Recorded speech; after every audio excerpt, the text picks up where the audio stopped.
माधवाख्या परम पदो ब्रह्म कल्पना माधव दिया तो हां बोल दो इसी दावे तो ओके बोलना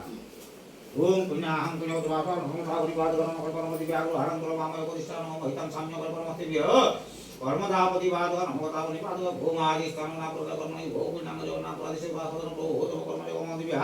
कर्मधापति वादगर सिद्धि प्रभु होतम कालकादिसे गुरुवार कर्म कल्पनमति व्य संकुल ध्यान पुण्य कल्पनमति मागते पतिनादर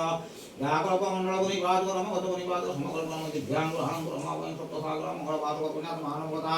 पंचवती पूजा कल्प मंगल ऐसे टिक्के पकई दियो पानी चिकन में जो पड़ी हो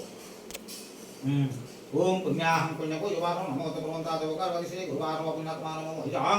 अन्य कल्पो गुरुवारो देवकार देव संत प्रो देवकार मदिसे गुरुवारो नमो गतवनि पादो भूमाय संतो तपमनि ध्यानो विष्णु सुप्राम्बरं धरं विष्णु गति वर्णं चतुर्भुजं प्रसन्न वदनं ध्यायं सर्वो विघ्न प्रशान्ति सुदेव कल्याण भाजना यत्र जयतमेव भूतवर्गमंगलं गतवंगे